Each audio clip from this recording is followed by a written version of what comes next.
encontra na primeira epístola do apóstolo Paulo aos Coríntios, no capítulo 1.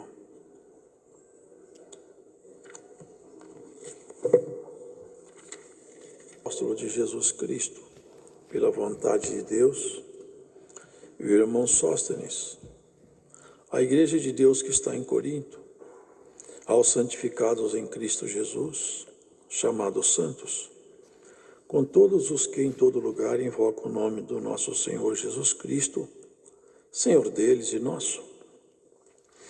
Graça e paz da parte de Deus, nosso Pai, e do Senhor Jesus Cristo. Sempre dou graças ao meu Deus por vós, pela graça de Deus que vos foi dada em Jesus Cristo, porque em tudo foste enriquecidos nele, em toda palavra, em todo conhecimento, como foi mesmo o testemunho de Cristo confirmado entre vós, de maneira que nenhum dom vos falta, esperando a manifestação de nosso Senhor Jesus Cristo, o qual vos confirmará também até o fim, para serdes irrepreensíveis no dia de nosso Senhor Jesus Cristo.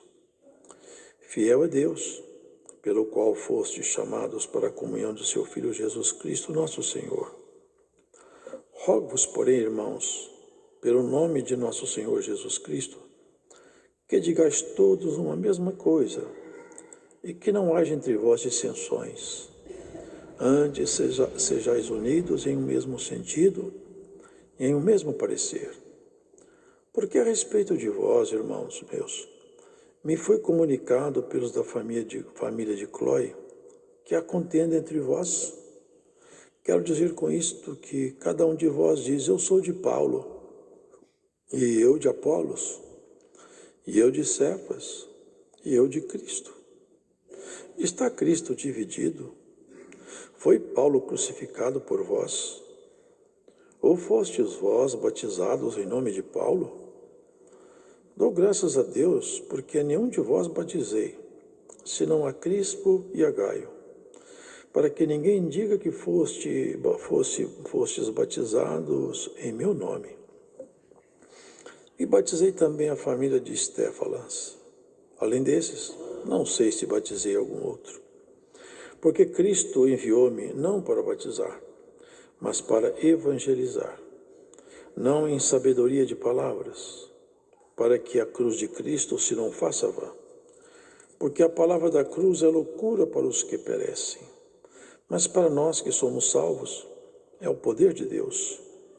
Porque está escrito: destruirei a sabedoria dos sábios e aniquilarei a inteligência dos inteligentes.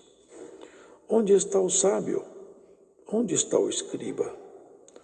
Onde está o inquiridor desse século? Porventura Deus não tornou Deus louca a sabedoria deste mundo? Visto como na sabedoria de Deus, o mundo não conhecia a Deus pela sua sabedoria. Aprove a Deus salvar os crentes pela loucura da pregação. Porque os judeus pedem sinal e os gregos buscam sabedoria. Mas nós pregamos a Cristo crucificado, que é escândalo para os judeus e loucura para os gregos. Mas para os que são chamados, tanto judeus como gregos, lhes pregamos a Cristo, poder de Deus e sabedoria de Deus. Porque a loucura de Deus é mais sábia do que os homens, e a fraqueza de Deus é mais forte do que os homens.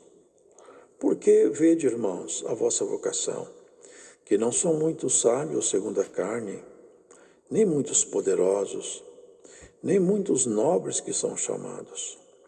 Mas Deus escolheu as coisas loucas deste mundo para confundir as sábias. E Deus escolheu as coisas fracas deste mundo para confundir as fortes. E Deus escolheu as coisas vis deste mundo e as desprezíveis, e as que não são, para aniquilar as que são, para que nenhuma carne se glorie perante ele. Mas vós sois dele em Jesus Cristo, o qual por nós foi feito por Deus sabedoria e justiça, e santificação e redenção, para que, como está escrito, aquele que se gloria, glorie-se no Senhor. Amém.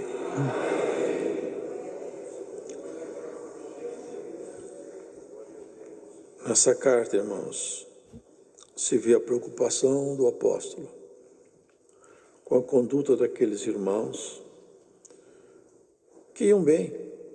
A obra ali estava florescida.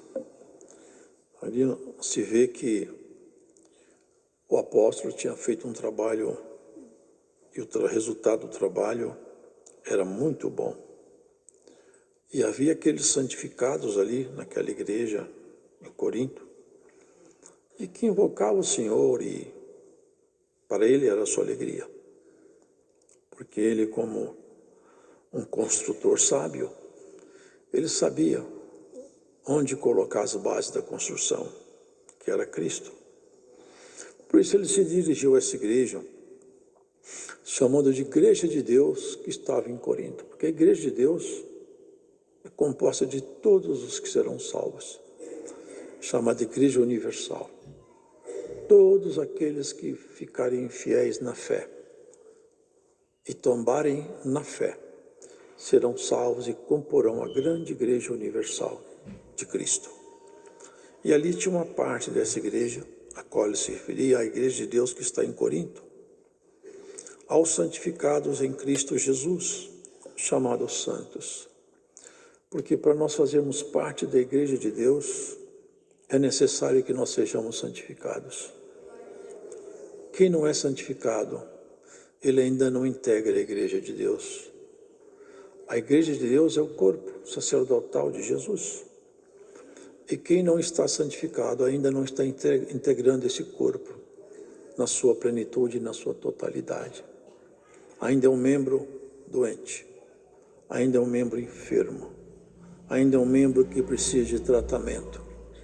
Mas a santificação, irmãos, em Cristo Jesus, então nos faz parte integrante desse corpo. E aqui Paulo se reporta a isso. Aos santificados em Cristo Jesus, chamados santos. Porque santo não é alguém que seja perfeito. Santo não é alguém que seja impecável. Santo é alguém que tem um comportamento de tal maneira espelhado em Jesus, que as suas obras mostram que ele nasceu outra vez. Que essa pessoa não é uma pessoa natural mais. Ela já se orienta pelo Espírito de Deus. Porque desde que o Espírito de Deus veio morar em nós, nós nem sequer somos de nós mesmos mais. Nós somos daquele que nos comprou. E à medida que o Espírito de Deus consegue encontrar espaços confortáveis em nós, e nós nos dedicamos nessa obra, nós vamos então nos tornando cada vez mais santificados, isso é, mais parecidos com Jesus. E isso que ele deseja de todos nós, porque diante de nós existe uma obviedade que ninguém pensa com muita profundidade. Nós caminhamos cada dia em direção à morte. Cada dia que passa. Esse dia que você está aqui, esses minutos que você está aqui, que você assiste aqui longe, nunca mais serão visitados outra vez. Você nunca mais vai visitar um segundo que já passou. Passa para nunca mais voltar. Nós estamos numa grande marcha da vida. E quanto mais nós entendermos a nossa vocação, tanto melhor será o nosso caminhar. Ele fala que em todo lugar invoca o nome do Senhor Jesus Cristo, Senhor deles e nós. Onde nós estivermos e invocarmos o nome do Senhor, seremos parte integrante do corpo dele pela nossa fé. E a nossa santificação, ele estará com os olhos sobre nós. E ele deseja então à igreja duas coisas maravilhosas: graça e paz.